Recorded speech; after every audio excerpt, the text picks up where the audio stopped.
Where do you see it going actually with the future of the Tory party? I mean, I've got this prediction because I like to make bold predictions and I want to just get the tweet so that people know that I predicted it, that Farage will lead. Here's what I'm saying.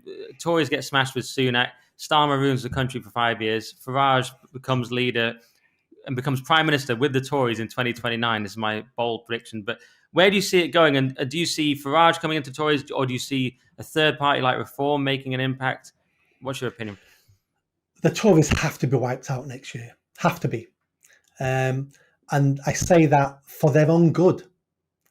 The Tories and Labour, whoever's in 10 Downing Street, are taking us to the same destination, which is destruction. The Tories are taking decades to get us there. Labour will do it a lot shorter. So we're heading in the same direction, to the same destination. So we need to destroy the Tories, the next general election. So like you, they spend 5 years in opposition, sorting themselves out, getting rid of all the wets. Half the Tory MPs at the moment wouldn't have been Tory MPs 20, 30 years ago. They'd have been Blairites, they'd have been Lib Dems, but they've watered down what it is to be a Tory so much that anyone can join the Tories now. And that's what's killed them. It started many years ago, but Cameron becoming Prime Minister, becoming the leader of the Tories, was the final nail in their coffin. He wokeified the party. So hopefully they'll spend 5 years in opposition. They'll steal lots of my policies. They're happy to have them because this is what the people want. And then Labour will destroy it even more. And maybe then in 5 years' time, 2029, like you said, they may have another chance of getting back into power. Will Farage come? Will Farage join? Will they let Farage join? And if he joined, would he be leader? He's potentially the type of leader they need, but political parties are very, what's the word I'm looking for? Very cliquey. I'm not sure they'd let him join. I'm not sure they'd want him in. I really don't know. But I'm hoping by that time we'll have new Tories coming through, new leaders coming through who are proper leaders, and one of them will capture the nation's attention, and someone like that will come through and lead the Tory party to success. But time will tell. Will a third party break through? We have these conversations every 10 years. It never happens. But what small parties can do is influence the big parties. So if a small party has a really popular policy, the big parties will steal it. UKIP forced the Tories into a referendum they never wanted. So these small parties can have a say and are really, really important to change the direction of the big parties.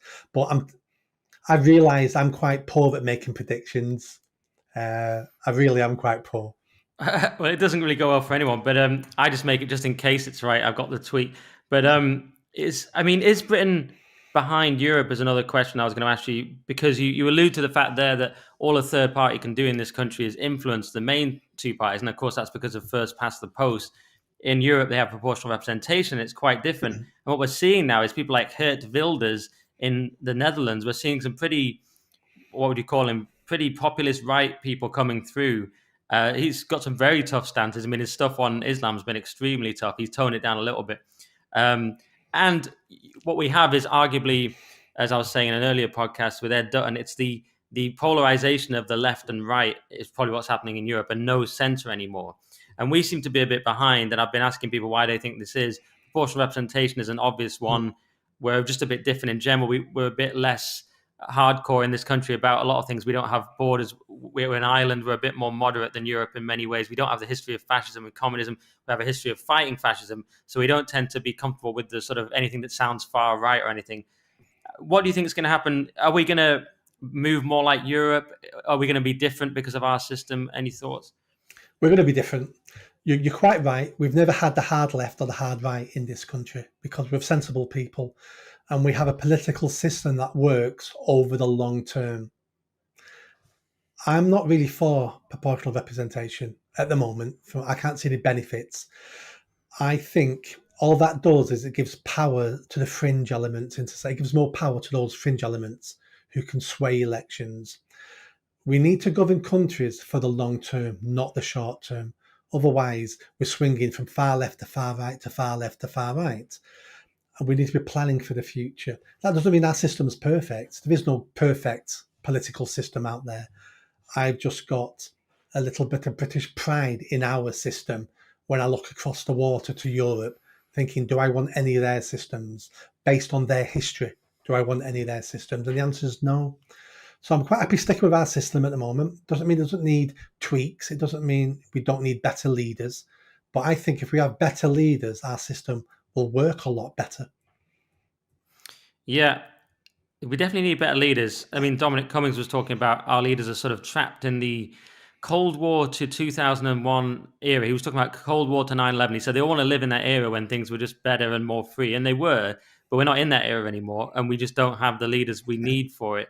And we also have the civil service making everything near impossible. And if you listen to someone like Cummings, who's been on the inside, he says even a leader of a department can only sack 3 people. And that's all they can do. And they can't really do anything about the blob. And the prime minister has power to sack them, but it's unfeasible that a prime minister will be able to sack everyone in all these departments practically. So he just says it's just a bureaucratic nightmare system, and the young people who actually have talent tend to leave because they don't get promoted and they don't see a meritocracy. If you like that video, don't forget to subscribe to the channel, hit that notification bell and comment. And if you like what I'm saying about running for Mayor of Greater Manchester, then stick around. Tell your family, tell your friends. The only way I'm going to have a chance of winning is a grassroots movement. So be part of that movement and hit that bell. Thanks.